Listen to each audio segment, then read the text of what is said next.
Hello, and welcome to the Daily Bible Reading Show. I'm reading Deuteronomy chapter 32. No, actually, I'm not. I'm reading John Calvin's commentary on Deuteronomy chapter 32, and this is his take on verse 1. Give ear, O ye heavens. Moses commences in a strain of magnificence, lest the people should disdain the song with their usual pride, or even reject it altogether, being exasperated by its severe censures and reproaches. For we well know how the world naturally longs to be flattered, and that no strain can be gratifying to it unless it tickles and soothes the ear with praise. But Moses here not only inveighs bitterly against the vices of the people, but with the utmost possible vehemence stigmatizes their perverse nature, their utterly corrupt morals, their obstinate ingratitude, and incorrigible contumacy. Moreover, he desired that these accusations, whether he rendered their name detestable, should daily echo from their tongues, and thus they became still more offensive. It was therefore requisite that their impatience should be bridled, as it were, in order that they might patiently and humbly receive these just reproofs, however severe they might be. If, therefore, they should repudiate the song, or should turn a deaf ear to it, he declares at the outset that heaven and earth should be, or would be, witnesses of their prodigious obtuseness. Nay, he turns and addresses himself to heaven and earth, and thus signifies that it was worthy of the attention of all creatures, even although they were without intelligence or feeling. For it is a hyperbolical mode of expression when he assigns the faculty of hearing and being instructed to the senseless elements, just as Isaiah, when he would intimate that he found none to give heed to him amongst the whole people, in like manner appeals to the heavens and the earth, and even summons them to bear witness to the prodigious iniquity, that there should be less of intelligence amongst the whole people than in oxen and asses. For it is but a meager exposition which some give of these words, that they are used by metonymy for angels and men. Verse 2. My doctrine shall drop as the rain. Some, as I think improperly, here resolve the future tense into the optative mood. For in this splendid eulogium he rather celebrates, in order to commend his doctrine, the fruitfulness which is actually imparted to it by the Holy Spirit, then asks for it to be given to him, and my readers must at once perceive that such a request would have been by no means seasonable. He therefore compares his speech to rain or dew, as if he had said that if only the people were like the soil in a state of softness, in preparation he would deliver doctrine to them which would irrigate them onto abundant fruitfulness.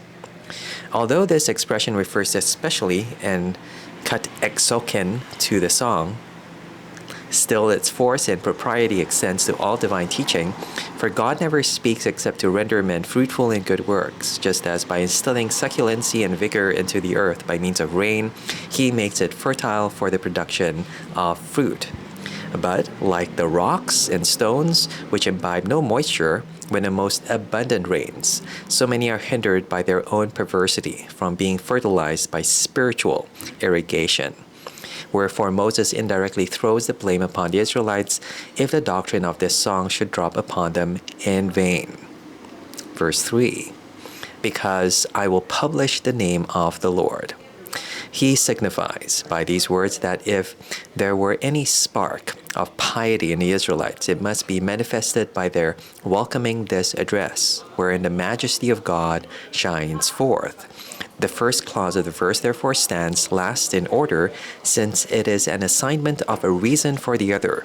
For when he exhorts them that they should ascribe to God the glory he deserves, he inculcates upon them obedience and attention, as if he had said that unless they reverently submit themselves to his teaching, God would be defrauded of this due honor. And this he confirms by adding as a reason that he will sincerely and faithfully publish the name of God. For the word invoke is not used here as in many other passages, but is equivalent to making a profession of God. Moses then declares himself to be his proclaimer, in order that under cover of his most holy name he may awaken attention to his words. Verse 4, his work is perfect. Those who take these expressions generally and without particular reference to this passage not only obscure their meaning, but also lessen the force of the doctrine they contain. Let us then understand that his perfection of God's works, the rectitude of his ways, etc., are contrasted with the rebellion of the people.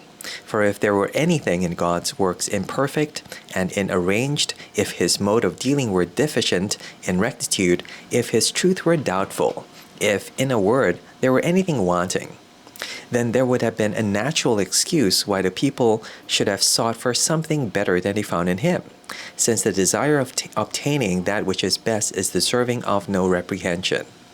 Lest, then, the Israelites should offer any such pretext, Moses anticipates them. Before he begins to treat of the wicked ingratitude of the people, he lays down this principle, that they were not induced to transfer their affections elsewhere by any deficiency in God. The general statement is indeed true in itself and may be applied to various purposes, but we must consider what the object of Moses here is, namely, to remove from the people every pretext for their impious and perfidious rebellion, and this in order that their amazing folly may be more apparent when they forsake the fountain of living waters, and hew them out cisterns with holes in them, as God himself complains in Jeremiah 2:13. We perceive, therefore, that every honorable distinction which is here attributed to God brands the people with a corresponding mark of ignominy, in that they had knowingly and voluntarily deprived themselves of the plenitude of all good things which might have been enjoyed by them had they not alienated themselves from God. God's work is spoken of not only with reference to the creation of the world, but to the whole course of his providence, as if it were said that nothing could be discovered in God's works which could be found fault with. Now, this perfection is not perceptible in every individual thing, for even vermin are God's creatures, and among men some are blind, some lame, some deaf, some and others mutilated in one of their members, and many fruits also never arrive at maturity. Yet we plainly see that it is foolish and misplaced to bring forward such questions as these as objections to the perfection of God, here celebrated by Moses, inasmuch as the very defects and blemishes of our bodies tend to this object, that God's glory may be made manifest. The next statement, that all his ways are just, conveys a similar truth, for it is well known that the word mishpat is used for rectitude, and works and ways are synonymous. The latter part of the verse is a confirmation of the former part, since Moses signifies in both that all who censure God may be clearly convicted of petulant impiety, since supreme justice shines forth in all his acts. The words I've rendered God as truth, others construe with the genitive case, a God of truth. Either is true and agreeable to the usage of Scripture, but the apposition is more emphatic, which declares that God is not only true, but the truth itself. At any rate, this applies to the persons who pay entire allegiance to the Word of God, for their expectation shall never be frustrated. Thus the people are indirectly reproved for their unbelief in that they deserted God, whose faithfulness was not only tried and proved, but who is the very fountain of truth. Although what follows, that there is no iniquity in God, seems to some to have but little force, it is nevertheless of great importance, for we well know how often men are so absurd in their subterfuges, as in a manner to arraign God instead of themselves. And although they do not dare to accuse him openly, still they do not hesitate to acquit themselves, and thus to cast direct obloquy upon him. Elsewhere, therefore, God inquires by his prophet what iniquity the people had found in him, Jeremiah 2:5, and in another place expostulates with them because he was loaded with their hatred and abuse, as if he dealt unjustly with such sinners, Ezekiel 18:2 and 5. When therefore he vindicates himself from such calumnies, it follows that no blame attaches itself to him, but that the wickedness of those who turn away from him is abundantly condemned. Verse 5. They have corrupted themselves.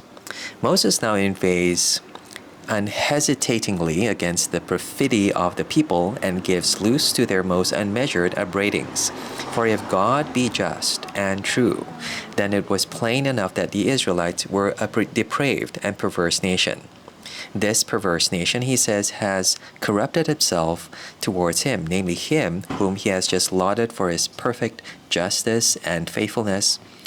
And he accuses them of having basically prostituted to every sort of sin the chastity which they had promised to God.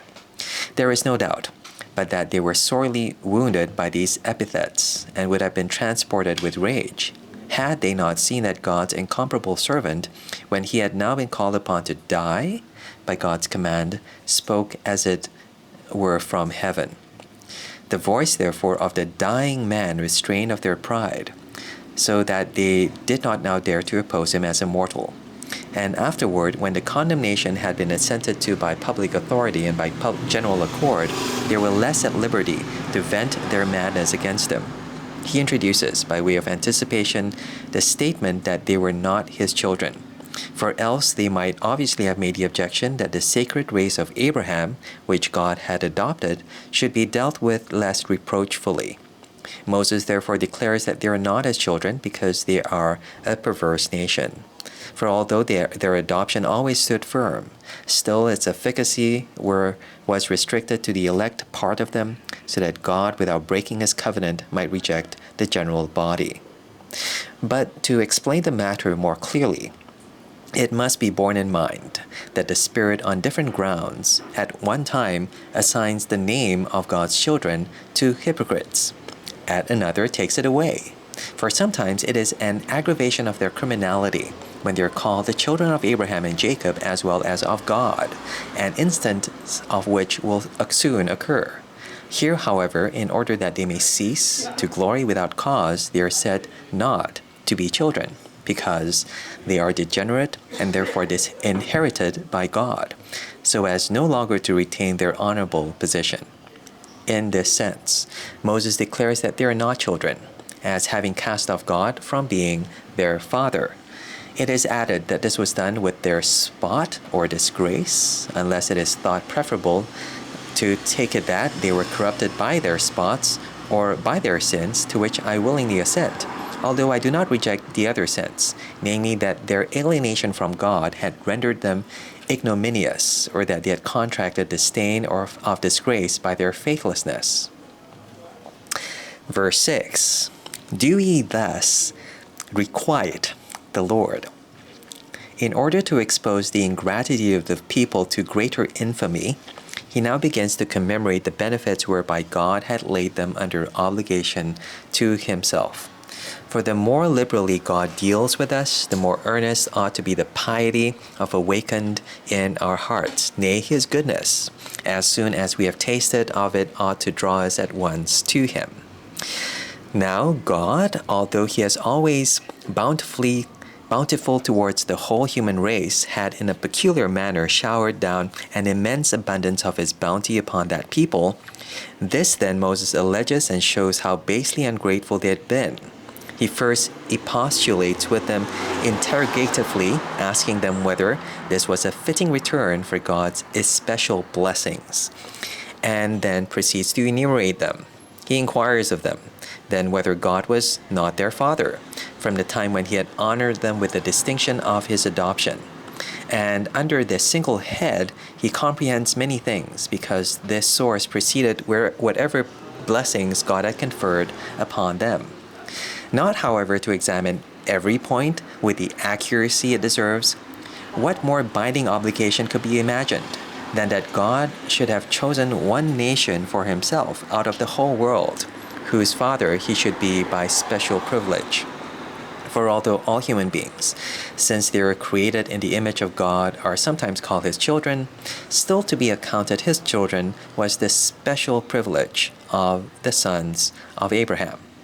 And in order to prove that this was not a natural but an acquired dignity, Moses immediately afterward explains in what way God was their father, viz., that he purchased, made, and prepared them. The foundation and origin then was the gratuitous good pleasure of God when he took them to be his own peculiar people. Elsewhere, indeed, his second purchase of them is mentioned when he redeemed them from Egypt. Here, however, Moses goes back farther, viz. To the covenant made with Abraham, whereby they were separated from other nations, as will presently more clearly appear. I reject as not in harmony with the context the translation which some give the word kana, that is, to possess. In the same sense, it is added that they were made by God, which does not refer to the general creation, but only to the privilege of adoption, whereby they became God's new work, and in which another form was imparted to them, in which sense also he called their framer or maker. He is called their framer or maker. Elsewhere also when the prophet says, "Know ye that the Lord, he is God, it is he that hath made us, and not we ourselves." Psalm 100 verse 3. He undoubtedly magnifies that special prerogative whereby God has distinguished the sons of Abraham above all other races. For since the fall of Adam had brought disgrace upon all his posterity, God restores those whom he separates as his own, so that their condition may be better than that of all other nations. At the same time, it must be remarked that this grace of renewal is effaced in many who have afterwards profaned it. Consequently, the church is called God's work and creation in two senses, that is, generally with respect to its outward calling, and especially with respect to spiritual regeneration. As far as regards the elect, for the covenant of grace is common to hypocrites and true believers. On this ground, all whom God gathers in his church are indiscriminately said to be renewed and regenerated, but the internal renovation belongs to believers only, whom Paul therefore calls God's workmanship, created unto good works, which God had prepared. Ephesians 2:10. The same is the tendency of the third word, which may, however, be taken for to establish, although I prefer to follow the more received sense, viz. That God had prepared his people as the artificer fashions and fits his work. Verse 7. Remember the days of old. This is an explanation of the preceding verse. For Moses again shows how God had acquired his people, viz. Because he had chosen to separate them from other nations according to his own good pleasure.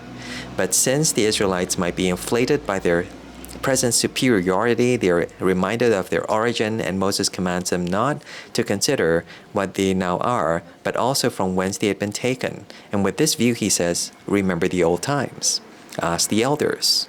For we know how men, when they do not reflect that whatever they have proceeded from God, as is held, as it were, at will, are blinded by their dignity, so as not only to despise others, but also to exalt themselves against the author of all good things.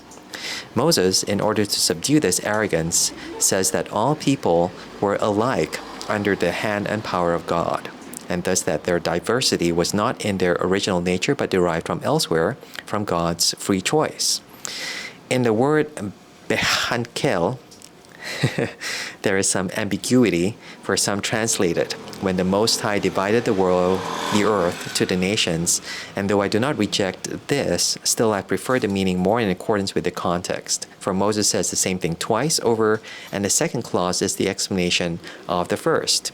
He says, therefore, that God distributed the nations as an inheritance is divided, and that this is more clearly repeated when he mentions the separation of the sons of Adam. When in the latter part it is said that he set bounds to the nations according to the number of the children of Israel, it is commonly explained that he set bounds to the nations in such sort that the habitation of the sons of Abraham was secured to them. Some of the Hebrews take it in a more restricted sense, that in the distribution of the world, so much was given to the 7 nations of Canaan as should be sufficient for the children of Israel. In my opinion, however, his meaning is that the whole arrangement of the world, the object which God had in view was to provide for his elect people, for although his bounty extended to all, still he had such regard for his own, that chiefly on their account his care also extended to others. The word number is expressly employed as if Moses had said that however small a portion, of the human race, the posterity of Abraham might be, nevertheless the number was before God's eyes when he ordered the state of the whole world, unless it be preferred to take the word misfar for a ratio, but it will not be unsuitable to the passage to understand it that this small body was so precious to God that he arranged the whole distribution of the world with a view to their welfare.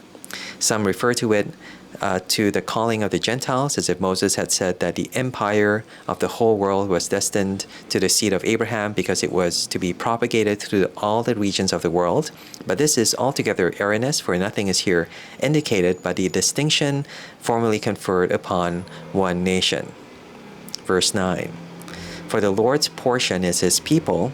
This is the main point, that God was moved by nothing but his own good pleasure to make so much of his people, who had been derived from a common origin with all others.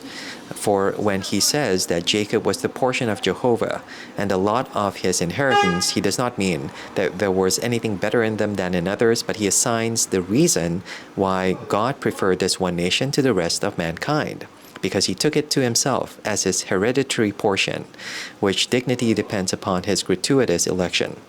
Verse 10. He found him in the desert land. If the intention of Moses had been to record all the instances of God's paternal kindness towards the people, he must have commenced from the time of Abraham. Like the prophet, who when presenting a complete narrative in the Psalms begins from that original covenant which God had made in the fathers, and also introduces the benefits which he had conferred upon them when they were but few in number and strangers in the land, when they went from one nation to another, yet he suffered no man to do them wrong, and reproved kings for their sakes. But Moses, studying brevity, deemed it sufficient to bring forward a more recent and more notorious blessing. Nay, he omits the early part of the deliverance and only makes mention of the desert. He says then that God found them in the desert, not because he then first began to take pity upon them, since they had been previously rescued from the tyranny of Pharaoh by his marvelous power, and had passed the Red Sea dry shod, but because it was profitable for them to set before their eyes how they had been extricated from the deep abyss of death, in order that they might be more readily acknowledge this to have been, as it were, the beginning of their life. For what was that waste and barren desert in which not a crumb of bread nor a drop of water was to be found, but a grave to swallow up 1,000 lives? And therefore it is further called the devastation of horror. The sui is that it was a kind of type of resurrection, not from one death only, but from innumerable deaths, that the people should have escaped from it in safety. That they should have done so, even had their march through it been straight and speedy, could not have been the case without a miracle. But inasmuch as they wandered therein for 40 years, our minds can hardly comprehend 100th part of the miracles, which followed one upon the other. Thus the word led about is not superfluous, for God's power was far more conspicuous than if they had flown swiftly through the air. I apply the same meaning to what follows. He instructed him. For some, in my opinion, improperly refer it to the law, whereas it rather relates to the teaching of experience. For there was manifold and no ordinary instruction in all these acts of bounty and punishment, wherein God, as it were, put forth his hand and manifested his glory. Two similitudes follow, to express God's love mingled with solicitude more than paternal. First, he says that God no less anxiously protected them from all injury and annoyance that every one is wont to protect the pupil of his eye, which is the most tender part of the body, and against the injury of which the greatest precautions are taken. And David also, when requesting that he might be kept safe under the special guardianship of God, uses the same expression, Psalm 17 verse 8. Secondly, God compares himself to an eagle, which not only fosters her young ones under her outspread wings, but also indulgently, with maternal tenderness, tempts them to fly. It would be unseasonable to enter here into more subtle philosophical discussions respecting the nature of the eagle. The Jews, who are wont to trifle hazardously with things they do not understand, have invented fables respecting this passage, which have no relation to the meaning of Moses, who unquestionably spoke of the eagle as he might of any other bird. Nor can it be doubted but that Christ, when he compares himself to a hen, desired to express the same sedulous care. Matthew 23:37. How often he says, "Would I have gathered the children together, thy children together, even as a hen gathereth her chickens under her wings, and ye would not." If, however, any should choose to apply here what Aristotle writes respecting the eagle, I would not stand in his way. Although I do not think Moses had anything in his mind beyond what these words naturally express. And surely that which at once occurs to us ought to be sufficient for us, that we ought to be ravished with just admiration of God's inestimable goodness and indulgence, when he condescends so to stoop to us as to protect us with his wings, like a bird, and hovering before us to instruct, and accustomed to us to follow him, in which latter words are more than maternal anxiety to teach us is represented. Verse 12. So the Lord alone did lead Hive. This is spoken by anticipation in order to take away every pretext from the Israelites, provided they should seek, according to their custom, to mingle their superstition with the pure service of God. For when they were bringing in from all quarters God of various nations, this was the excuse they commonly made, that God was not thus despoiled of his due honor, and hence it came to pass, that they permitted themselves to heap together a multitude of false gods, whom they worshipped as their patrons. But Moses anticipates them, and declares that God, having no need of external aid, had not associated with himself any strange gods in his preservation of the people. Hence it follows that whatever gods the people introduced, they transferred to them the honor due to the one true God. Let us then learn from this passage that unless God be served without rival, religion is altogether perverted by the impious admixture. Verse 13. He made them ride on the high places.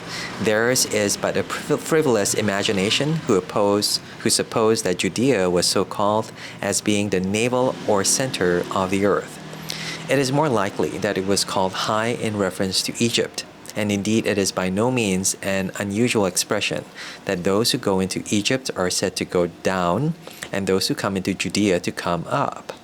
Still, I am rather disposed low, think that by height he denotes its excellency, inasmuch as that land, on account of its illustrious endowments, was as it were the most noble theater in the world.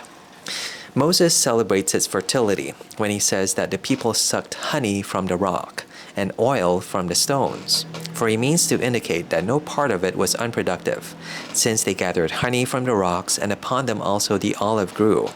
The same is the intention of the other figures, that they ate butter of kine and milk of sheep, by which he signifies that the land was full of rich pastures. By fat of lambs, he undoubtedly means the plumpness of their flesh, because it was not lawful to eat their actual fat. But it is not unusual to denote by this word any kind of richness, as soon afterwards he calls the best meal or flour from which the most delicate kind of bread was made, the fat of wheat. With respect to the wine, he magnifies God's liberality by the use of poetic figure when he says that they drank of the blood of the grape. There is no doubt that he alludes to its color, yet he takes occasion to extol more highly the beneficence of God by intimating that when the juice of the grapes is expressed, it is just as if their blood flowed forth for the nutriment of men. Since then the metaphor is taken from the redness of wine, I have not hesitated to translate the epithet kamir at the end of the verse, red. For in many passages it appears to have been very delicious, and in Isaiah 27 verse 2 the word kamir is used for a vine of great preciousness and of exquisite flavor. Those who render it pure have rather taken into consideration the fact that the signification of the word. Verse 15. But Jeshurun waxed fat. Moses here severely censures the ingratitude of the people because when filled with delicacies, they began to wax wanton against God. For according to the vulgar proverb, satiety breeds violence, but this arises from man's detestable depravity, who ought rather to be inclined to humility and gentleness by the loving kindness of God. Since the more abundantly He supplies us with food, the more does He invite us to show forth the affection that becomes children, inasmuch as He thus more closely and familiarly declares Himself to be our Father. Intolerable then is the impiety of profane persons who increase in insolence against Him when they have gorged themselves with an abundance of all good things. They are here compared to restive horses, which, if they are well fed without exercise, kick under their rider and are rendered almost intractable. By using the word upright for Israel, He ironically taunts them with having departed from rectitude, and reminding them of the high dignity conferred upon them, more severely reproves their sin of unfaithfulness. For elsewhere Israel is honored with the same title without any evil imputation in respect to their calling. But here, Moses reproachfully shows them how far they had departed from the pursuit of that piety, to the cultivation of which they had been called. Verse 16, they invoked Him to jealousy. It is only figuratively that jealousy is attributed to God, who is free from all passions, but since men never sufficiently reflect how great pollution they contract by their idolatries, it is necessary that the grossness of the sin should be expressed in such terms as this, implying that men do no less injury to God when they transfer to others the honor due to Him, and that the offense is no lighter than as if a licentious woman should provoke her husband's mind to jealousy, and inflict a wound upon him by running after adulterers. This jealousy has reference to the sacred and spiritual marriage whereby God had bound His people to Himself. The shuey is that the Israelites were as insulting to God by their superstitions as if they had designedly provoked Him. In the next verse, an amplification follows that they had transferred to devils the worship due to God alone. By the general consent of all nations, God ought to be worshipped by sacrifices. For although the Gentiles invented for themselves diverse gods, still the persuasion continued to prevail that this service was the peculiar prerogative of deity. Nothing then could be more disgraceful or detestable than to rob God of His honor and to offer it to demons. This indeed would never have been admitted by the Israelites, inasmuch as they pretended that their minor gods were their advocates with the supreme and only creator of the world, and did not hesitate to account as rendered to Him whatever they shared among their idols. Here, however, He first of all repudiates all such mixtures whereby His holy name is unworthily profaned, and suffers Himself not to be associated with idols, and secondly, by whatever titles they may dignify their idols. He declares all false gods to be demons. Hence it follows that the sacrifices made to them are infected with sacrilege. Both of these points are worthy of careful remark, that God abominates all corruptions of His service, and also that whatever names the world may invent for its gods, there are many masks under which the devil hides himself for the deception of the simple. Furthermore, Moses reproves the folly of the Israelites in having promiscuously devoted themselves to unknown gods, just as an adulterous woman might prostitute herself indiscriminately to all comers. When he says that they came from near, it has reference to time, and is equivalent to saying that they had lately sprung up. Thirdly, it is said that these gods were not honored by their fathers, for thus their perverse love of novelty is proved against them, inasmuch as they had not been even led by imitation of their fathers, but in their restless innovation had procured for themselves new and unwanted gods. Not the law of piety is founded on antiquity alone, as if it were sufficient to follow the customs handed down by our ancestors, for thus any of the regions of the Gentiles might be proved true, but because the genuine and faithful tradition of their fathers would be sure and approved rule for the worship of God. For Moses assumes a higher principle, that their fathers were truly and most unmistakably instructed who was the one and only God in whom they ought to trust. Yet a distinction is here to be drawn, between these holy fathers and the reprobate. For the imitation of their fathers, which here seems to be deemed praiseworthy, is elsewhere severely condemned, because the Jews were carried away without discrimination after the bad examples of their fathers. Moses therefore here refers to no other fathers than those who were in a position to hand down what they had learned from God himself. The word fear often comprises by synekdoki, the whole service of God, and sometimes is applied to outward ceremonies. The word saknar, however, is here used, which means properly to stand in awe of or to dread, but still is the same sense. Verse 18, of the rock that begat thee. He again aggravates the criminality of the people by referring to their ingratitude, inasmuch as they did not fall through ignorance but willfully stifled that knowledge of God, which ought to have shone brightly in all their hearts. For this is the effect of the reproach, that they were unmindful of their rock, as much as to say that they would never have given themselves up to their impious superstitions, unless they had cast into voluntary oblivion that God, whom by the most conspicuous proofs they had experimentally found to be the foundation and support of their salvation. Verse 19, and when the Lord saw it. The seeing of God, which is mentioned here, has reference to his forbearance in judgment, as if it were said that he does not act hastily and is not alienated from his children without having duly weighed their case. In the same way as it is said elsewhere, because the cry of Sodom is great, I will go down now and see whether it is so, and I will know. Genesis 18:20 and 21. Assuredly, God does not need to make any examination, since nothing escapes his eyes, however hidden it may be. But this going down and inquiring is contrasted with preposterous haste. Thus, in this passage, Moses shows that God was wroth when he saw his sons and his daughters drawn away so faithlessly after their idols. Again, when he calls them God's children, he does not judge them to be so on account of their merits, but in reference to God's adoption, which, although it was cancelled as regarded themselves, still had the effect of aggravating the guilt of their ingratitude. And for the same reason, he had just said that God saw them. Moses introduces him deliberating, as it were, that the time for punishing them might be perceived to be fully come. But we must notice the degrees, for God does not at once break forth into extreme severity, but it is said to hide his face, that he might secretly consider what they would do. Since this is a middle course between the manifest exhibition of his grace and favor and the tokens of his wrath, God is indeed elsewhere said in many passages to hide his face when he rejects men's prayers and withdraws his aid. But here he assumes the character of a man who, when he sees that he produces no effect by acting, goes aside to some place from whence he may quietly contemplate the result.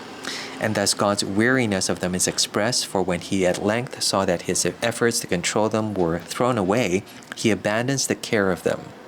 It was a false inference which some draw from hence, that men, when forsaken by God, recover themselves by the exercise of their own free will, as if God sat calmly and inactively in a watchtower, expecting what they might do, inasmuch as this hiding of himself has reference only to the outward manifestation of his grace.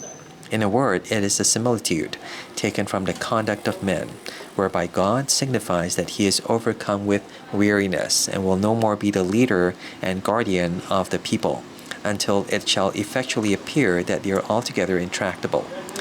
And this is gathered from the reason, which is presently added, wherein he censures their forward nature and want of faith, as much as to say that after long trial, nothing remained for him but to abandon them. Verse 21, they have moved me to jealousy. He now proceeds further that God, after having withdrawn himself for a time, would at length be the open enemy of the people, so as to repay them in kind. And he points out the mode of this retaliation, that as they had insultingly brought into antagonism with God empty phantoms and vanities, so on his part he would exalt against them barbarous and worthless nations. This similitude is also taken from jealous husbands, who, when they perceive themselves to be despised by their adulterous wives, avenge themselves by their own amours. Why God should attribute to himself the feeling of jealousy has been explained under the second commandment. Moses now only shows that it would be a most equitable mode of revenge, that God should insult by means of despised and ignoble nations these apostates who had made to themselves idols in disparagement of him. The fulfillment of the sentence was manifested from time to time when they were tyrannically oppressed by the neighboring nations. It is true, indeed, that the Egyptians, the Assyrians, and the Chaldeans were included among those people of naught and foolish nations, although they were preeminent in power and wealth and famous for other splendid endowments. But it is no matter of surprise that in comparison with that dignity which God had conferred upon the Israelites, all other nations should be accounted but refuse. The shuey is that God's vengeance was ready whereby he would punish the vanities of his people, inasmuch as he could create out of nothing the enemies by whom they should be reduced to nothing. There is much elegance in the allusion of Paul, in which he extends this sentence further, inasmuch as when God introduced the Gentiles into his church, he stirred up the Jews to jealousy, in order that they might be led to repentance by a sense of their ignominy. Surely the calling of the Gentiles was exactly as if he created shadows, whom he might prefer to his reprobate people. This is Romans 10, verse 19. Verse 22, for a fire is kindled in mine anger. He confirms what went before, but more generally, for he compares his anger to a burning fire, which should penetrate to the deepest abysses and should utterly consume their land, so as not to spare the very roots of the mountains. The metaphor is indeed of frequent occurrence, but here more is expressed by it than in other passages. In the same sense also, it is presently added that God would spend all his scourges and arrows upon them, since when his implacable anger is at once aroused, there are no bounds to his severity. The verb asfer may, however, also be taken for to heap or to superadd, but I willingly follow the more received interpretation that God will not omit anything to destroy them, as if he would apply to this purpose all weapons which were at hand. Verse 24, they shall be burnt with hunger. He now descends to some peculiar modes of punishment, not indeed to enumerate them all, but only to reduce such specimens of them as to inspire the people with greater terror, inasmuch as mere generalities would not have sufficiently affected them. He mentions three especial scourges: pestilence, famine, and the sword, on which the prophets constantly dilate, when their object was to apply the law to the actual use of the people, from whence it arose that their familiarity employ many of the expressions used by Moses. He introduces indeed other punishments, which the prophets also mention, but the sum of what he says is this, that the Israelites should feel that God was armed with all the punishments, which were only too well known by experience by them, would utterly destroy them.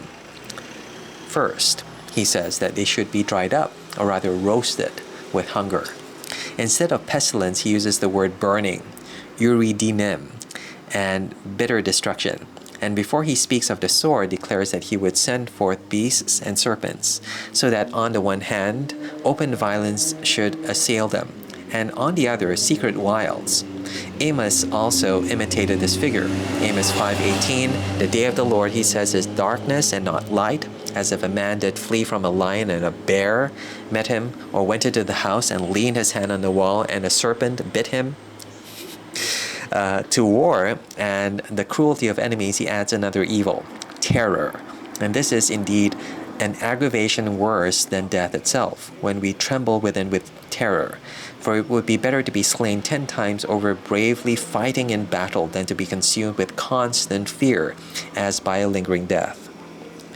Let us then learn from this passage that whatever perils surround us and whatever adversities, they are God's weapons, and that they do not occur by chance to this or that person, but are directed by his hand. Thus it is the case that he not only stirs up enemies against us, but fierce and noisome beasts also, that he shuts up the heaven and the earth, and that he infects the atmosphere with deadly disease, that in a word he draws forth from all the elements manifold means of destruction. But if it be the fact that the godly are involved in similar punishments, since they suffer from hunger and want, and are not exempt from any evil, for even Paul acknowledges that he had himself experienced what God here denounces against those that wickedly despise him, for he says that he was troubled without with fightings, and within with fears. This is 2 Corinthians 7 verse 5. We must bear in mind that all adversities are in themselves signs of God's wrath, since they derive their origin from sin, but that through God's marvelous provision it comes to pass, that to believers they are exercises of their faith and proofs of their patience.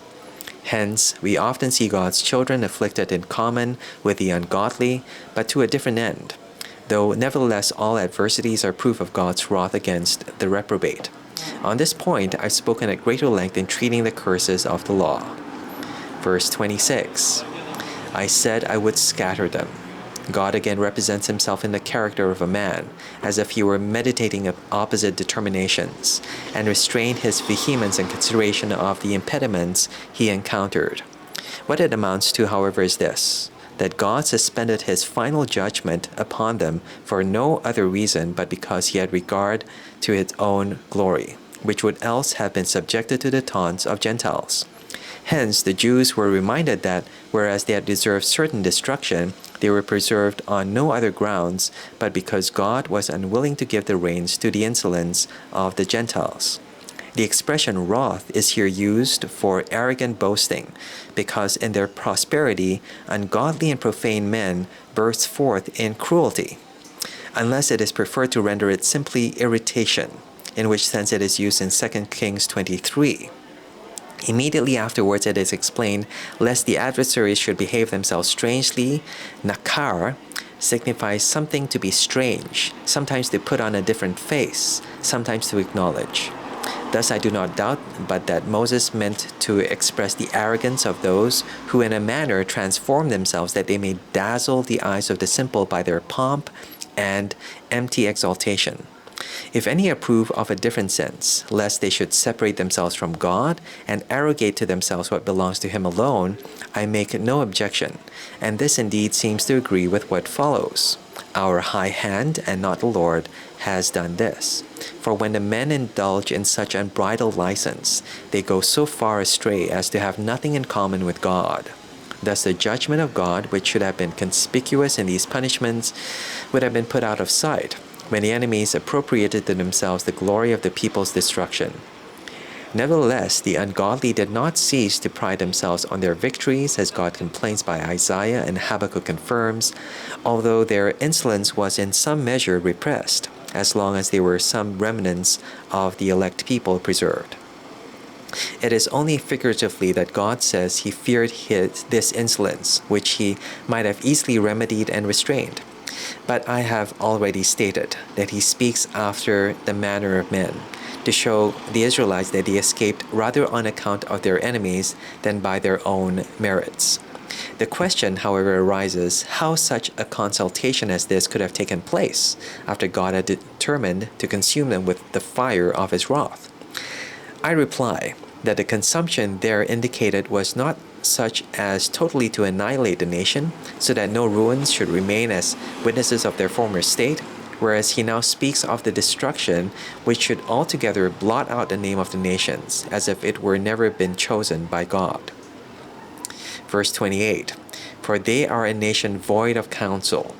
The cause is assigned why God had almost blotted out altogether the memory of his people, because their faculty was incurable. For he does not merely indicate that their conduct was rash and inconsiderate, because they lacked reason mid discretion, but that they could be by no means brought to their senses, and in fact that not one drop of sagacity existed in them. The proof of this immediately follows, that the tokens of God's wrath were too clearly set before their eyes to escape their notice, unless they were utterly blind and stupid. The word lu, which they render would that, denotes commiseration rather than desire, and therefore it may be properly translated, "Oh, if they understood." By the expression latter, their exceeding stupidity is censured, since not even by many and long experiences were they aroused to reflect on the causes of their calamities, whereas length of time extorts some sense at last from the very dullest and almost idiotic persons.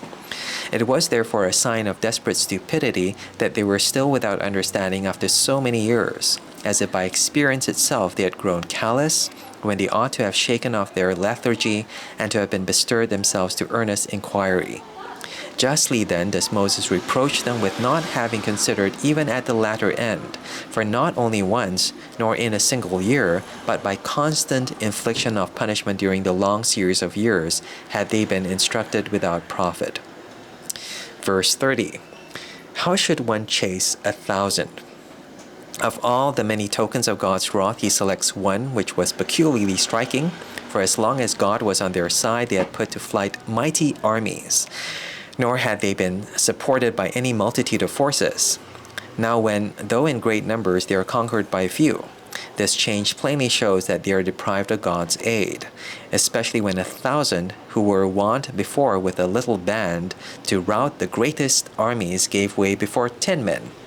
Moses therefore condemns the stupidity of the people, in that it does not occur to their minds that they are rejected by God, when they are so easily overcome by a few enemies, whom they fear exceed their number. Moses, however, goes still further, and says that they were sold and betrayed, inasmuch as God, having so often found them to be unworthy of his aid, not only deserted them, but made them subject to heathen nations, and as it were sold them to be their slaves.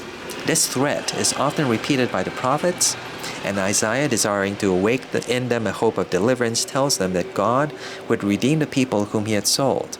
But in case any should object that it was no matter of wonder, if the uncertain chance of war should confer on others the victory which often, as profane poet says, hovers between the two on doubtful wings, Moses anticipates the objection by declaring that unless the people should be deprived of God's aid, they could not be otherwise than successful.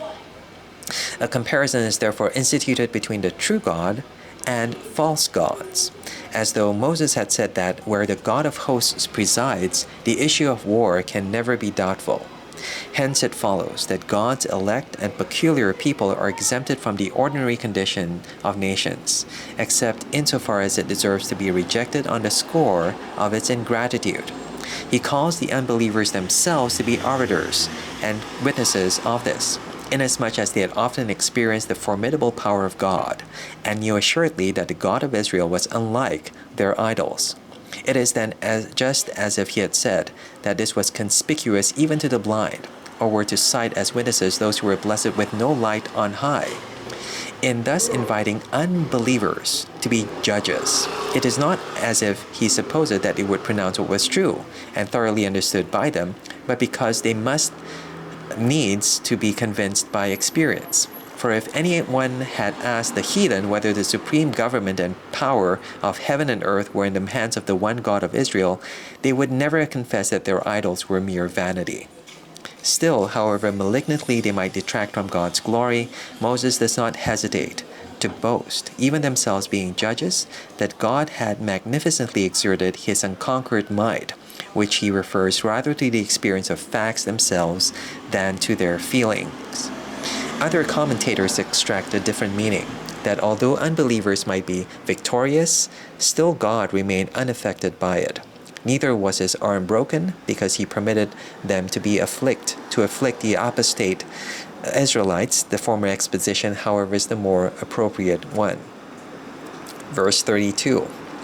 For their vine is the vine of Sodom. I think it was far from the intention of Moses, as some make it to be, to refer to the punishment which the Israelites deserved, but that he rather inveighs against them their corrupt morals and obstinate disposition. But metaphorically, he calls them an offshoot from the vine of Sodom and Gomorrah, inasmuch as they resemble in their nature both those nations, as much as if they had sprung from them, just as grafts of the vine produce fruits similar to the stalks from which they are taken. God complains by Isaiah. When he looked for good and sweet grapes from his vineyard, it brought forth wild grapes. Isaiah 5 verse 2. And also by Jeremiah, that when he had planted a trustworthy and genuine seed, it was turned into a branches of strange wine. Jeremiah 2:22. But Moses goes further here, that the people were not merely a degenerate vine, but poisonous and producing nothing, but what was deadly. And therefore he adds not only that their clusters were bitter, but that their wine was the poison of dragons and asps, whereby he signifies that nothing worse or more abominable than that nation could imagine. Verse 34, is not this laid up in store with me? Although some explain this verse as relating to their punishments, as if God asserted that various kinds of them were laid up with him, which he could produce whenever he pleased, it is more correct to understand it of their crimes. We are well aware that the ungodly, when God stays his severity, promise themselves impunity, as if his forbearance were a kind of connivance. Unless, therefore, he straightway lifts up his hand to chastise them, they imagine that all recollection of their crimes had vanished from before him. And consequently, the prophets were often remind hypocrites of the day of visitation, in order that they may not suppose that they've gained anything by the delay. For this reason, Jeremiah says that the sin of Judah is written with an iron pen and with the point of a diamond. Jeremiah 17 verse 1. Moses employs a different figure, that although God may not appear as an immediate avenger, still their sins are stored up in his treasures and will be brought to light by him at the fitting season. Hence we gather the profitable lesson, that although God may make as though he saw not, dissimulate for a time, still he does not forget the iniquities, the memory of which wretched men foolishly imagine to be blotted out, unless they are pursued by God's immediate vengeance. Verse 35. To me belongeth vengeance. The passage is quoted to different purposes by Paul and by the author of the epistle to the Hebrews. For Paul, with a view of persuading believers to bear injuries, patiently admonishes them to give place unto wrath, inasmuch as God declares vengeance to be his. But the author of the epistle to the Hebrews, proclaiming that God will be the avenger of impiety, confirms his declaration by this testimony. Hence, it is that part of the commentators suppose that punishment is here denounced against heathen nations because they have cruelly afflicted God's elect people. And indeed, this appears to be the meaning of Paul's words, that injuries should be patiently endured, since God claims for himself the office of avenger. But there is nothing to prevent the same statement from being accommodated to different uses. And therefore, Paul did not irrelevantly confirm his exhortation by the saying of Moses, although it literally refers to the internal chastisement of the church. Besides, the apostles are not in the habit of quoting every word from the testimonies which they adduce, but briefly remind their readers to examine more closely the passages quoted. But since God here joins the two things together, that he will punish the sins of his people and at the same time be the avenger of their oppressions, there will be nothing absurd in saying that Paul, as it were, points his finger at this passage. Still, the same explanation will be that the general declaration is accommodated to a special case, in order that believers should bear their injuries patiently and leave to God the office which he pronounces to appertain to himself. In my judgment, indeed, these words are connected with the preceding verse, for God pertinently confirms his statement that he takes account of the number of men's sins, and has them stored amongst his treasures by adding that the power and office of judging rests with himself. Inasmuch as these two things are contrary to each other, that he should be cognizant of whatever is done unrighteously and amiss, and still leave it unpunished. Not that it is opposed to God's justice to pardon sinners when they repent, but because this principle always continues firm, that God is the judge of the world, for the punishment of all iniquities. Thus the confidence of hypocrites is destroyed, who flatter themselves with the hope of impunity, unless they are overtaken by immediate punishment. The clause which follows some interpreters pervert by supplying the relative in the time in which their foot shall slide, whereas Moses simply concludes that they will fall in their due time, or that, although they may think they stand, their ruin or fall was not far off. And this is further confirmed by what he adds, that their day of calamity was at hand. This statement, as I have said before, often occurs in the prophets, that there is with God a fit time in which to punish sins, which he has appeared to overlook, and therefore his long suffering detracts nothing from the judgment which he delays. In this doctrine, there is a twofold moral. First, that those whom God spares for a time should not give way to self-indulgence. And secondly, that the prosperity of the wicked should not disturb the minds of believers, but that they should allow God to decide the time and the place of executing vengeance. Inasmuch, therefore, as God's delay renders hypocrites secure, so that they lull themselves to sleep in their vices, and although they hear that they will have to render account of them, thoughtlessly indulge themselves during their period of enjoyment, Moses declares that the day is near, and makes haste. For if God does not openly alarm them and reduce them to straits, they exult in their immunity. Hence those blasphemous sayings recorded by Isaiah, "Let him make speed and hasten his work that we may see it, and let the counsel of the Holy One draw nigh and come that we may know it." Meanwhile, we must bear in mind the words of Habakkuk 2:3. "Though the prophecy tarry, wait for it, because it will surely come, it will not tarry." Verse 36, "For the Lord shall judge his people." Some connect this sentence with what precedes it, and thus take the word judge for to punish. And the apostle in the epistle to the Hebrews seems to support their opinion, inasmuch as he proves by this testimony how fearful a thing it is to fall into the hands of a living God. But there is no reason why the apostle should not have accommodated to a different purpose what was set forth by Moses for the consolation of the godly, in order that believers might be the more heedful the nearer they saw God to show himself as the judge of his church, unless it be perhaps preferred to construe the words of Moses thus: "Although God should judge his people, yet at length he will be propitiated or touched with repentance, so as to temper the vehemence of his anger." Whichever way we understand them, there will be of little difference in the main, for after Moses has threatened the despisers of God and the apostates who desire to be accounted members of his household, the church, he now turns to the strangers and denounces against them that the cruelty with which they have exercised towards the Israelites should not go unpunished, because God will at length be mindful of his covenant and will pardon his elect people. If you take the word judge for to govern or to undertake their cause, the particle for must be rendered adversatively, as though it were said nevertheless or but. If we prefer the other sense, it will be equivalent to although or even though. Doubtless the object of Moses is to encourage the hopes of the pious who have profited by God's chastisement by showing that he will mitigate his severity towards his elect people, and in his wrath will remember mercy. Habakkuk 3 verse 2. Thus, when Moses here teaches the same thing which God afterwards more clearly unfolded to David, "If thy children forsake my law, I will visit their transgressions with the rod of man. Nevertheless, my loving kindness will I not take away from them." Psalm 89 verse 30 and 33, 2 Samuel 7:14 and 15. For nothing is more fitted to sustain us in afflictions than when God promises that there shall be some limit to them, so that he will not utterly destroy those whom he has chosen. Whenever, therefore, the ills which we suffer tempt us to despair, let this lesson recur to our minds, that the punishments wherewith God chastises his children are temporary, since his promise will never fail, that his anger endureth but a moment. Psalm 30 verse 5. Whilst the flow of his mercy is continual. Hence, too, that lesson which is especially directed to the church. "For a moment I afflicted thee, but I will pursue my mercies towards thee forever." Isaiah 54 verse 8.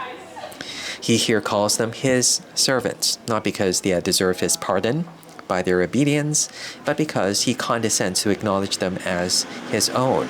For this honor has reference to his gratuitous election, as when David says, "I am thy servant and the son of thine handmaid." Psalm 116 verse 16.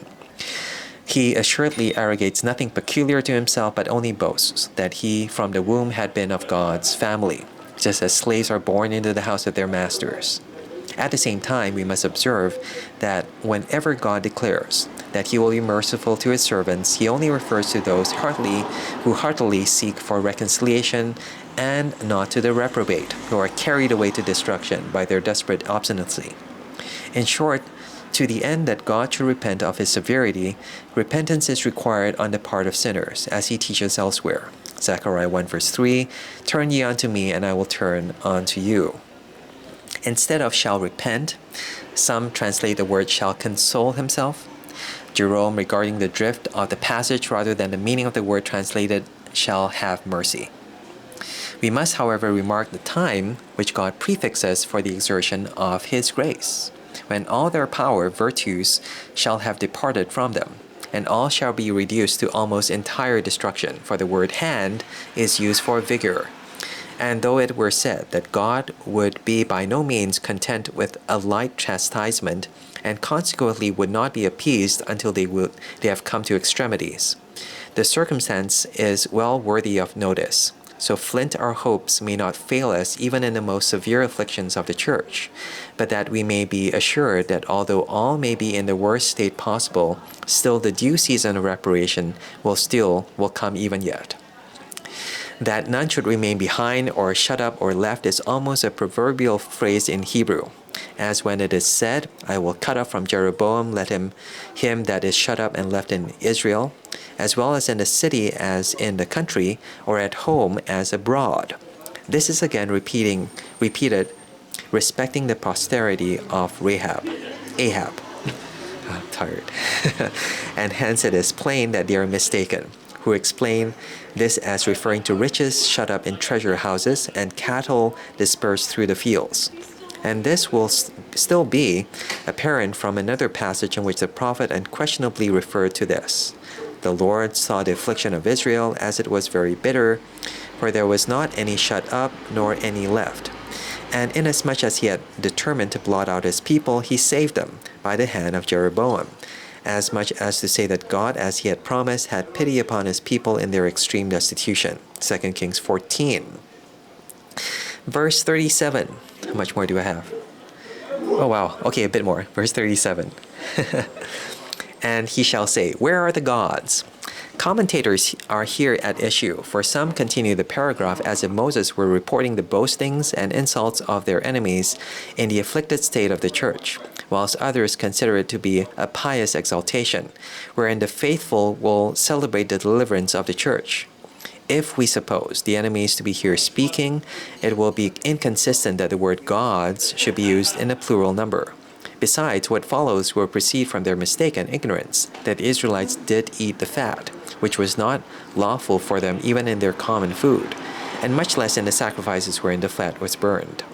The other exposition, however, is that which I rather approve of, that when the tables were turned, and God should have shown himself as the avenger of the unbelievers' cruel injustice, God's children would be at liberty to upbraid them. The word "he shall say" is used indefinitely, for it shall be said by any or all of God's children. Just then, as unbelievers, when they see the saints afflicted, impudently ridicule their faith, so on the other side, Moses, when God comes to the help of his church, introduces the saints derisively inquiring, "Where are the gods of the Gentiles? Where are all their patrons?" Since all of them, as is well known, had their tutelary gods. Thus their impure and spurious sacrifices are satirized, in which they ate the fat and drank the libations of wine. In short, Moses intimates that when God succors his people, their mouth is open to sing the song of triumph to the glory of the true God, and to upbraid unbelievers with the false confidence whereby they are deceived. Verse 39. How long have I gone on for? Oh, it's been I don't know. It's been quite long. Okay, let's carry on. Verse 39. "See now that even I am he. That I, even I, am he." Those who attribute the preceding verses to the unbelievers now introduce God, speaking as it were, abruptly and asserting his glory, in rebuke of their blasphemies. But it is rather a confirmation of that holy boasting which he had just dictated to the believers, when God not only bids his people lift up their voices against the idols, but himself comes forward to condemn the senselessness of the Gentiles, although the context clearly shows that he addresses himself to the faithful. After, therefore, he has exhorted his people to despise the idols, he now adds that he supplies them with ample grounds of confidence in himself. When he bids them look, he signifies that no obscure manifestation of his power is before their eyes, if they will only pay attention to it. The repetition of the pronoun I is emphatic, both to arouse the people from their sluggishness and to keep their minds steadfast, lest they should waver as if in doubt. For we know that men's minds can hardly be drawn to the true knowledge of God, because they wind about by circuitous courses, so as not to direct themselves straight to him. And again, when they do apprehend God, we are aware how easily they are drawn away from him, since the vicissitudes of things becloud them, so that they wander hither and thither in uncertainty. For this reason, when God has overthrown all fictitious deities, he declares that he always remains the same, whether he kills or makes alive, so that in the thick darkness or affliction, believers may not cease to look to him. Let us learn from this passage that God is defrauded of his right, unless he alone is preeminent, all idols being reduced to nothing, and also that our faith is then truly fixed in him and has firm roots, if amidst the various changes which occur, it does not stagger or waver, but surmounts such obstacles so as not to cease to hope in him even when he seems to slay us, as Job says, Job 13:15. And surely nothing is more unreasonable than that our faith should look round upon all events so as to depend upon them, since God would have his promises to quicken us in death itself. The close of the verse may fitly be referred to their enemies, inasmuch as God declares that none can deliver them out of his hand. Verse 40, "For I lift up my hand to heaven." Others render it, "when I shall have lifted up my hand," and read it connectedly with the foregoing verse, that God's power is destroying and preserving will be manifest if he raises up his hand to heaven. I do not doubt, however, that it is the beginning of a new sentence, and that God thus commences in order to refer more strongly what he immediately adds respecting the future destruction of their enemies. If, however, any prefer the adverb of time, when, I have no great objection to offer, provided these clauses are connected. As soon as I shall have lifted up my hand to heaven, I will put to confusion the enemies of my church. To lift up the hand is explained in two ways. For some suppose it to be a manifestation of power, as men are wont, by the uplifting of their hand, to glow when they are confident in their strength, and despise their enemies. Others, however, more correctly state it to be a form of adjuration. God, who is exalted above all heavens, cannot indeed be literally said to lift up his hand. But it is no new thing for him to borrow modes of expression taken from men's common habits and customs, especially when he suddenly rises again to sublimity after having appeared for a while to sink below the level of his greatness. Certainly the words which follow contain in them an oath, "I live forever," and hence it is probable that the elevation of his hand was expressive of his taking the oath. God swears by his life in a very different sense from men. Sometimes, indeed, he adopts our common modes of speaking, as when he is said to swear by his soul. But here "I live" is tantamount to his swearing by himself, or by his eternal essence. Verse 41, "If I whet my glittering sword," the condition particle does not leave the matter doubtful or in suspense, but must be resolved into an adverb of time, as though he had said, as soon as he should take up arms, the destruction of the enemies would be certain. Not indeed that God wants arms for the overthrow of his enemies, just as when he adds directly afterwards, "when my hand shall have taken hold of judgment." He does not mean that it ever is taken away from him or escapes him, but he thus designates its present and manifest operation. Since therefore God, when he spares his enemies, seems as it were to have thrown aside his weapons, and to be at rest, having ceased to execute the office of judge, he declares that his arms shall be ready wherewith to destroy his enemies. And again, that then he will once more take upon him the judgment which he had seemed to lay aside, in which words he indirectly animate adverts upon the foolish security of those who conceive that his power is annihilated, unless he openly exerts it, and that the judgment which he postpones is altogether extinct. Verse 42, I will make my arrows drunk with blood. In these words he describes a horrible massacre, as though he had said, there shall be no end to my vengeance, until the earth shall be full of blood and corpses. Elsewhere also, God's sword is said to be drunk with blood, as here his arrows, when his wrath proceeds to inflict great acts of carnage, and in the same sense it is here said to devour flesh. The second, midam, some render on account of the blood, and I admit that mem is sometimes the causal particle. They understand it then that it would be the just recompense of their cruelty, when the wicked who had slain the Israelites or led them away captive should be cut off by God. But I do not see why the same word should be expounded in two different senses, but I have no doubt but that it is a repetition of the same thing, that God will make his arrows drunk with blood. But he says the blood both of the slain and of the captives, since when an army is put to the sword, some fall in the battle itself, whilst others, maimed and wounded, make an effort to escape. The conclusion of the verse is twisted into various senses. Some expound the word head by change of number, heads, as though it were said, I will cut off the heads of the enemies.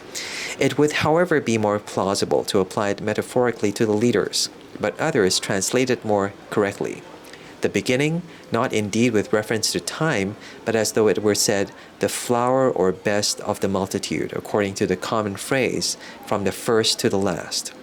My interpretation of the revenges of the enemies is not those which God will inflict upon his enemies, but such as are capital or deadly, as though he had said that he would deal as an enemy with the wicked, so that there should be no place for mercy.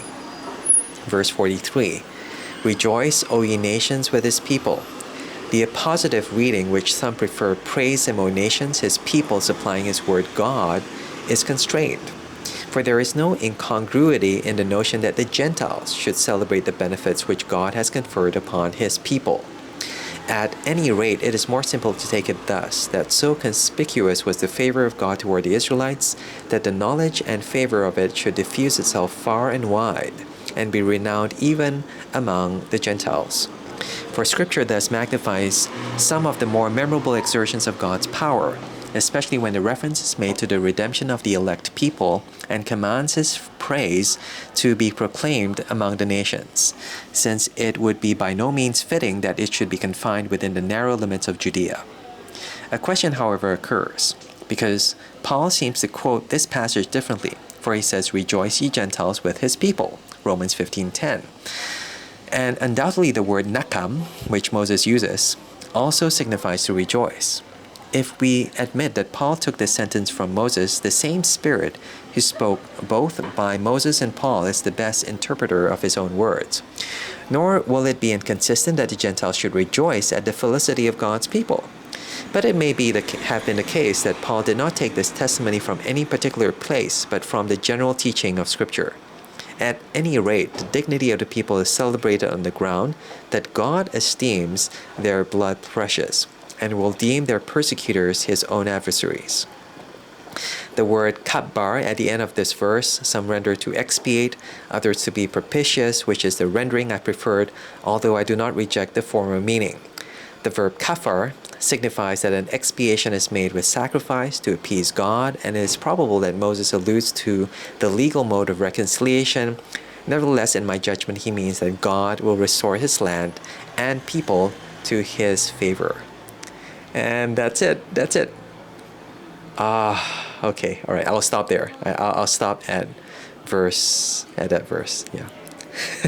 Thank you for listening. This has been John Calvin's take, his commentary on Deuteronomy chapter 32. I realize it's just the bit on the Songs of Moses, doesn't cover the last few paragraphs, but I think I'll stop now. Thank you for listening. Take care and God bless. Bye.